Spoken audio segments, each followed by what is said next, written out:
Hello everyone. आज हम subject venture में टाइप ऑफ इकोनॉमीज स्टडी करेंगे और मैं आपको विश्वास दिलाता हूं कि टाइप ऑफ इकोनॉमीज का ऐसा कॉन्सेप्ट आपको मैं बताने जा रहा हूं जिसे अगर इकलौता कॉन्सेप्ट आप समझ लेते हैं, एकमात्र कॉन्सेप्ट समझ लेते हैं, तो टाइप ऑफ इकोनॉमीज आपके बाद आपको कभी भी कंफ्यूज नहीं करेगा। आप तुरंत किसी भी कंटेंट, किसी भी क्वालिटी, किसी भी हेडिंग को देख करके ये बता देंगे कि कैसे ये सोशलिस्ट इकोनॉमी है या ये कैपिटलिस्ट इकोनॉमी है या ये मिक्स्ड इकोनॉमी है। तो चलिए वीडियो शुरू करते हैं। हम आज डिस्कस कर रहे हैं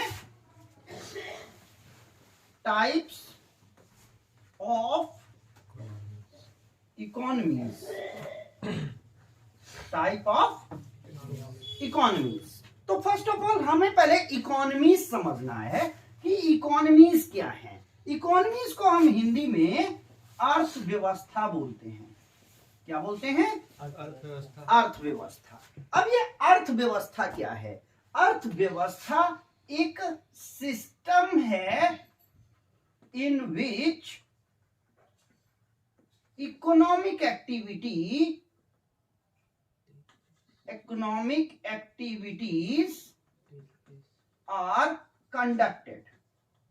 बस बहुत ज्यादा डिफिनीशन पे हाईलाइट ना करके, बहुत ज्यादा चीजों को ना डिस्कस करके आप ये समझ लीजिए कि हम मनी अर्निंग का जो हमारा टारगेट है, हमें चूंकि अपने आप को मनी अर्निंग पे ले जाना है, मनी अर्निंग के लिए जो भी हम वर्क करते हैं तो वो वर्क हम कैसे करेंगे, वो वर्क हम कहां करेंगे। ऑब्वियस है कि आप ए हैं तो जब तक एक बी पर्सन नहीं होगा आप कोई काम नहीं कर सकते। मैं अभी आपको पढ़ा रहा हूं, आप पढ़ रहे हैं, अगर मैं अकेला हूं तो मैं कैसे पढ़ा सकता हूं?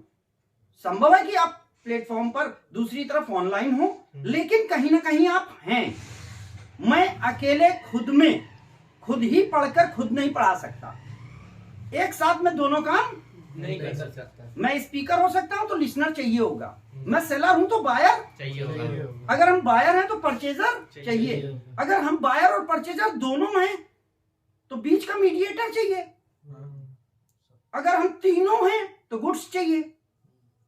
यानी आप सब कुछ अकेले सब कुछ नहीं कर सकते, आपको समाज में रहना पड़ेगा और समाज से ही चीजें मिलेंगी। तो ऐसा पूरा हमारा सोसाइटी, हम पूरे सोसाइटी की रेंज को ले रहे हैं। जहां पर कि हम रहते हैं वहां पर हम पैसे की अर्निंग के लिए कुछ भी कर रहे हैं। जो काम पैसे की अर्निंग के लिए कर रहे हैं वो हमारा इकोनॉमीज होता है, अर्थव्यवस्था होता है। क्लियर? अब अर्थव्यवस्था कितने तरह की है? तो अर्थव्यवस्था के हमारे 3 तरह टाइप हो जाएंगे। पहला हो जाएगा कैपिटलिस्ट, इसको हम पूंजीवादी कहते हैं। क्या बोलते हैं इसको? पूंजीवादी। और आप पूंजीवादी को पूंजीवादी के साथ ना कह के इसको हिंदी में या इंग्लिश में आप अपनी तरफ से इसको प्रॉफिटवादी कह लीजिए। ये प्रॉफिटलिज्म है, यानी प्रॉफिट जहां पर मेन मोटो होगा। बस यही टारगेट आपको करना है। अगर हमारा प्रॉफिट मेन मोटो है हमारी इकोनॉमीज में तो वो कैपिटलिस्ट इकोनॉमी है।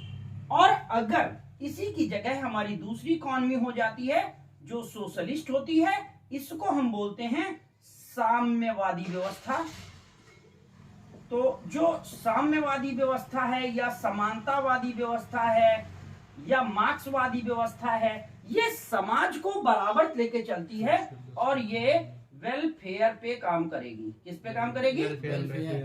तो यहाँ पे हम लाभ के लिए काम करेंगे और यहाँ पे हम कल्याण के लिए काम करेंगे। बात समझ में आ रही है? yes, बस इन 2 चीजों को आपको ले लेना है कि अगर कोई इकोनॉमी है तो उस इकोनॉमी में लाभ के लिए काम हो रहा है या कल्याण। अब अगर लाभ के लिए काम हो रहा है तो वो पूंजीवादी है, और अगर वो कल्याण के लिए काम हो रहा है तो सम्मानवादी, साम्यवादी, कल्याणवादी। ठीक है? कम्युनिस्ट, जिसको सोशलिस्ट कुछ भी कह सकते हैं, जिसमें कि सेंट्रलाइज्ड गवर्नमेंट लेके चलती है, सोशलिस्ट इकोनॉमी होती है। ठीक है? और इन दोनों का अगर हमारा मिक्सचर काम करेगा, यानी दोनों सेक्टर काम कर रहे हैं, कैपिटलिस्ट भी काम कर रहा है और सोशलिस्ट भी काम कर रहा है, या दोनों को काम करने दिया जा रहा है, तो ये हमारा तीसरा फॉर्म ऑफ इकोनॉमी हो जाता है जिसे हम मिक्स्ड इकोनॉमी कहते हैं। तो इसे हम पूंजीवादी, इसे हम साम्यवादी और इसे हम कहते हैं मिश्रित अर्थव्यवस्था। क्या बोलते हैं? मिश्रित अर्थव्यवस्था। अब इन तीनों अर्थव्यवस्थाओं में हमारे पास क्या ऐसी चीज है जिसको हम जरूरी से जान लें, जिससे हमारी बात समझ में आ जाए? जो मैंने कहा था, क्या ऐसा पॉइंट हो सकता है जो इन तीनों इकोनॉमीज में अगर है तो वो अपनी में, यानी किसी भी चीज की डिफिनीशन पॉइंट कहां पर होगी? तो उसके लिए मैं आपको बता दूं, अगर आपका प्राइस मैकेनिज्म काम कर रहा है, प्राइस मैकेनिज्म, अगर हमारी सोसाइटी में प्राइस मैकेनिज्म काम कर रहा है तो वो पूंजीवादी अर्थव्यवस्था है। अगर प्राइस मैकेनिज्म नहीं है तो वो साम्यवादी अर्थव्यवस्था है। बात समझ में आई कि नहीं आई? इस चीज को आपको समझना है। अब प्राइस मैकेनिज्म को मैं यहाँ पे समझा देना चाहता हूं, जिससे फिर आगे जाएगा। तो इसके लिए हमें प्राइस मैकेनिज्म के लिए मार्केट के स्ट्रक्चर को समझना जरूरी है। तो मार्केट में हमारे पास एक प्राइस होता है, प्राइस के साथ साथ हमारी डिमांड होती है, प्राइस के एस्पेक्ट में फिर हमारी सप्लाई होती है, और सप्लाई के साथ मार्केट कंडीशन होती हैं और उन्हें हमें समझना होगा, और फिर होगा प्राइस इफेक्ट। इस चीज को आपको समझ लेना है। यानी हमारे पास ये चार सिस्टम प्राइस। अब हम सपोज दैट ये हाइपोथिकेटेड है, तो यहां पर हम प्राइस ले लेते हैं, प्राइस ले लेते हैं 500 रुपए हो गया, फिर हम दूसरे स्टेज पे 400 रुपए प्राइस ले लेते हैं, फिर हम 300 रुपए ले लेते हैं, फिर हम 200 ले लेते हैं, और फिर हम 100 रुपए ले लेते हैं। ये हमारा प्राइस है मार्केट का, ये प्राइस रेशियो। अब इस प्राइस रेशियो के रेस्पेक्ट पे डिमांड क्या करेगी? तो चूंकि प्राइस सबसे ज्यादा है, प्राइस के लेवल पर देखिए तो यहाँ पे हमारी डिमांड सबसे कम होनी चाहिए, तो हम यहाँ पे 30 डिमांड दे देते हैं। मान लेते हैं 30 यूनिट हमारी बट रही है और यहाँ पे 60 यूनिट हमारी सप्लाई है। अब अगर इस चीज को आप देखें तो यहां से यहां पर मार्केट कंडीशन क्या है? Demand is lesser than supply, supply greater है ना, तो प्राइस पे इफेक्ट क्या आएगा? प्राइस फॉल करेगा। ये ऑटोमेटिक होगा, इसलिए इसे हम प्राइस मैकेनिज्म कहते हैं, जहां पर लेस गवर्नमेंट कंट्रोल होने के कारण हम ज्यादा से ज्यादा free flow of the market पे काम करते हैं। डिमांड एंड सप्लाई के फोर्सेस ऑटोमेटिक हमारे प्राइस को डिसाइड कर देंगे। आप खुद अभी देखेंगे कि प्राइस कहां है, वो सेल्फ इस्टेब्लिश्ड हो जाएगा। और इसी को हमारे अर्थशास्त्र के फादर जिनको कहते हैं एडम स्मिथ ने इनविजिबल हैंड कहा है। यानी इकोनॉमी का एक ऐसा हाथ है कि वो ऑटोमेटिक गुड्स कितने में सेल की जाएगी ये डिसाइड कर देता है। ये हम नहीं डिसाइड करते, ये आप नहीं डिसाइड करते, ये बायर नहीं डिसाइड करता, ये सेलर नहीं डिसाइड करता कि प्राइस क्या होगा। ऑटोमेटिक प्राइस मैकेनिज्म डिसाइड करेगा, जो मार्केट की डिमांड एंड सप्लाई की फ्री फोर्सेस के अकॉर्डिंग एडजस्ट हो जाएगा। तो यहां पर अगले स्टेप पे देखिए तो प्राइस नीचे जाएगा ना। अब प्राइस आया 400, अगर प्राइस हमारा 400 आ रहा है तो हमारी डिमांड बढ़ करके 40 और सप्लाई घट करके 50। अब हमारे पास फिर भी डिमांड ग्रेटर है, सप्लाई लेसर है सप्लाई से, तो प्राइस अगेन फॉल करेगा। क्लियर? अब प्राइस और घटेगा तो यहाँ पे देखिए रेंज कम हो गई ना। यहाँ पे डिफरेंस कितना था? 30 का, तो 10-10 पड़ गए थे। यहाँ पे डिफरेंस था किसका? 10 का है, तो 5-5, तो अब 45 एंड 45। अब यहाँ पे डिमांड एंड सप्लाई इक्वल है, प्राइस कांस्टेंट हो जाएगा। मत मानिए प्राइस कांस्टेंट हो जाएगा, ना मानिए, अभी और गिराइए प्राइस गिरेगा, डिमांड बढ़ करके 50 और सप्लाई घट करके 40। मार्केट कंडीशन क्या आई? Demand became greater than supply, price क्या होने लगेगा? प्राइस बढ़ेगा। अब चूंकि डिमांड ग्रेटर हो गई तो अब प्राइस बढ़ेगा, यानी प्राइस ऑटोमेटिक यहां से यहां आ जाएगा और यहां से यहां आ जाएगा। यानी प्राइस का वो लेवल जहां पर कि डिमांड इक्वल टू सप्लाई हो जाएगा, यानी डिमांड इक्वल टू सप्लाई होगा, वहीं पर प्राइस कांस्टेंट प्राइस डिसाइड हो जाएगा। ये मार्केट का इनविजिबल हैंड कहलाता है। क्लियर? ये क्या कहलाता है? Invisible hand of the market, और इसे एडम स्मिथ ने कहा था। अब चूंकि ये इनविजिबल हैंड ऑफ मार्केट है, प्राइस क्यों गिरा? डिमांड क्यों बढ़ी? इसके लिए कंपटीशन हो रहा है ना बायर एंड सेलर्स में, तो प्राइस मैकेनिज्म है तो competition among buyer and sellers होगा कि नहीं होगा? और ये क्यों किया जा रहा है? प्रॉफिट के लिए किया जा रहा है। अब ये प्रॉफिट के लिए ये किया जा रहा है तो क्या ये सारी की सारी चीजें कहां पर मिली आपको? इधर देखिए, कैपिटलिस्ट इकोनॉमी में मिलती हैं। कहां मिलेंगी? Capitalist economy. तो कैपिटलिस्ट इकोनॉमी का सबसे पहला एंड प्राइम क्वालिटी क्या हो जाएगा कि वहां पे प्राइस मैकेनिज्म होगा, यानी प्राइस मैकेनिज्म होना। अब यहां पर आप देख लीजिए कैसे हम इसी से क्वालिटी निकाल रहे हैं कि प्राइस मैकेनिज्म का होना कैपिटलिस्ट है। प्राइस मैकेनिज्म है तो कंपटीशन है कि नहीं है? कंपटीशन होना कैपिटलिज्म है। तीसरा, क्यों काम किया जा रहा है? प्रॉफिट होना, प्रॉफिट मोटिव होना, क्या है? सेल्फ इंटरेस्ट, कैपिटलिज्म है। चौथा, लेस गवर्नमेंट कंट्रोल, क्योंकि गवर्नमेंट का कंट्रोल कितना होगा अब इसमें? लेस। गवर्नमेंट यहाँ क्या कर रही है? कुछ नहीं कर रही है ना, तो गवर्नमेंट कंट्रोल क्या हो जाएगा? लेस। और अब आपकी बात आती है कि ये सारा का सारा जब रहेगा तो क्या होगा? यहां पर क्लास कॉन्फ्लिक्ट होगा, अमीर और गरीब के बीच की डिफरेंस होगी, रिच एंड पुअर में सोसाइटी बटी होगी, रिच एंड पुअर। समझ में आया? ये 5 क्वालिटी आपकी कम्युनिस्ट में नहीं होंगी। क्लियर? यहां और देखें तो private property, self interest, private property का होना गवर्नमेंट की तरफ ले जाएगा। समझ में आ रहा है? अब ये 6 चीजें किससे निकल के आई? Price mechanism. अगर ये 6 चीजें हैं तो वो कैपिटलिस्ट इकोनॉमी है, और अगर ये 6 चीजें नहीं है तो कैपिटलिस्ट इकोनॉमी नहीं है। अब इसी से ठीक उल्टा चलते हैं, प्राइस मैकेनिज्म का ना होना, नो प्राइस मैकेनिज्म। पहली कॉन्सेप्ट आ गई ना यहाँ पे? हो गया ना? पहली क्वालिटी निकली। Yes sir. पहला। दूसरा क्या? यह कंपटीशन है ना, यहाँ पे गवर्नमेंट कंट्रोल रहेगा, गवर्नमेंट कंट्रोल। अब गवर्नमेंट कंट्रोल है तो क्या होगा? सेंट्रल प्लानिंग होगी। स्टेट प्लानिंग कौन करेगा? सेंट्रल गवर्नमेंट करेगी कि किस एरिया को बढ़ाना है, किस एरिया को बांटना है, किस एरिया का डेवलपमेंट करना है। चौथा, वेलफेयर मोटो हो जाएगा। मोटिव क्या रहेगा? वेलफेयर मोटो। पांचवा, गवर्नमेंट ओनरशिप हो जाएगी, यानी मींस ऑफ प्रोडक्शन में ओनरशिप किसकी रहेगी? गवर्नमेंट की रहेगी। बात समझ में आ रही है? एंड 6 लेवल पर क्या हो जाएगा? No private property. गवर्नमेंट यहाँ पे प्राइवेट प्रॉपर्टी या प्राइवेट फ्रीडम नहीं होगी। अब आपको बात समझ में आ रही है कि कैपिटलिस्ट क्या है और सोशलिस्ट क्या है? आ गई? नहीं आई? आ गई। क्लियर है? बिल्कुल। अब ये दोनों चीजें हमारी जहां पर मिल जाएंगी वो मिक्स्ड इकोनॉमी हो जाएगी। अब इस वाले प्राइस मैकेनिज्म का डायग्राम बना देते हैं। ये हमारा हो जाता है, ये एक एंगल ओ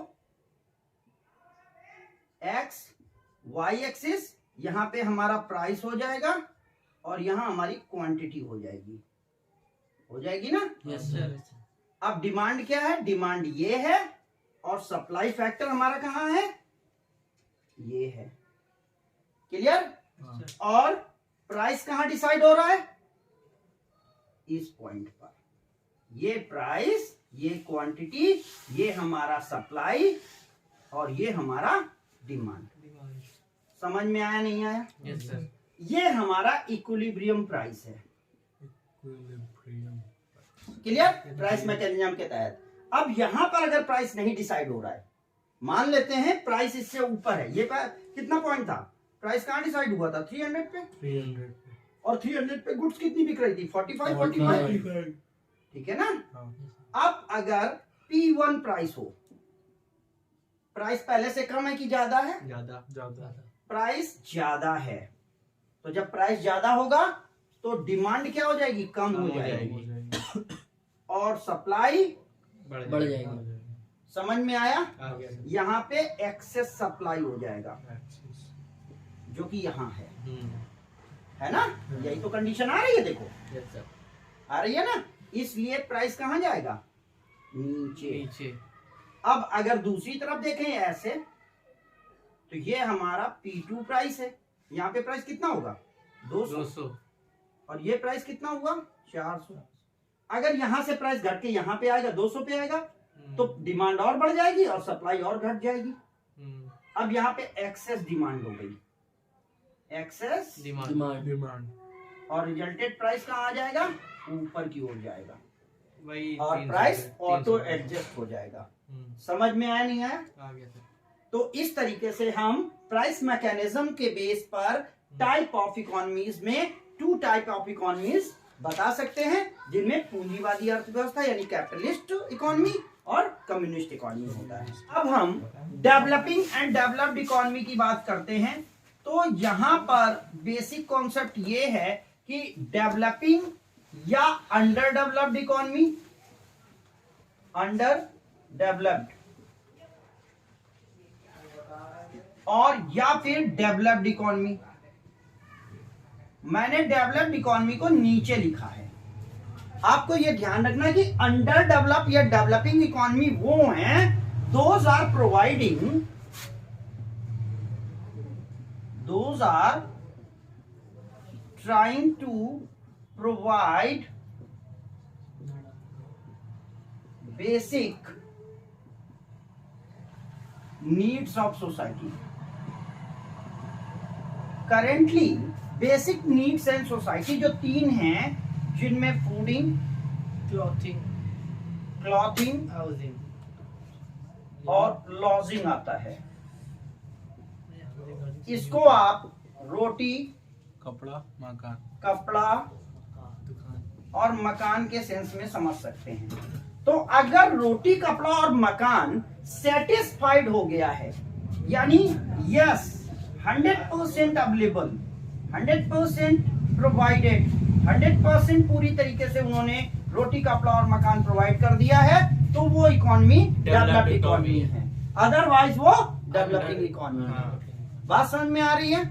अब इसके साथ साथ वर्तमान में तुम्हारी यूएनओ की गवर्नमेंट ने कुछ एक यूनिफिकेशन दिया है। उसके अकॉर्डिंग अगर हमारी कंडीशन ये आती है कि हम यूएस का जो डेवलप्ड है, उसमें क्या है कि यूएस डॉलर, जो डॉलर का आपका साइन है, यूएस का डॉलर अगर $955 है पर कैपिटा इनकम, पीसीआई, ठीक है? अगर पीसीआई पर कैपिटा इनकम हमारी $955 है, तो हम एवरेज लो इनकम डेवलप्ड वाले इकोनॉमी में आएंगे।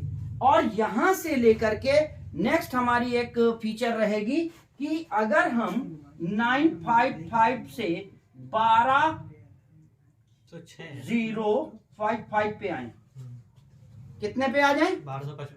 1255। ये 1255 नहीं है, 1255, ठीक है ना? ध्यान रखिएगा। तो यहां अगर इतने यूएस डॉलर हमारी पीसीआई है, तो हम मिडिल लेवल पे आ जाएंगे। एंड अबव, इससे अबव तो 12055 यूएस डॉलर अगर हमारा पर हेड पीसीआई जाता है, तो हम रिच कंट्री में आ जाते हैं। बात समझ में आई? अब इसके अलावा अदर भी कुछ सेक्टर हैं जहां पर टाइप ऑफ इकोनॉमी में ओपन इकोनॉमी है। ओपन इकोनॉमी कौन सी इकोनॉमी है? Open economy. और एक हो गई क्लोज्ड इकोनॉमी। ये एक टॉपिक है। तो ओपन इकोनॉमी वो है जहां पर export oblique import is done.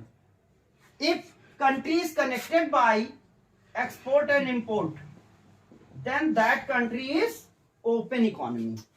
And if it does not do, अगर ये does not export or import, export and import नहीं करती है, तो क्लोज्ड इकोनॉमी। तो क्लोज्ड इकोनॉमी है। क्लियर है? Yes sir. अब सिंपल इकोनॉमी क्या है?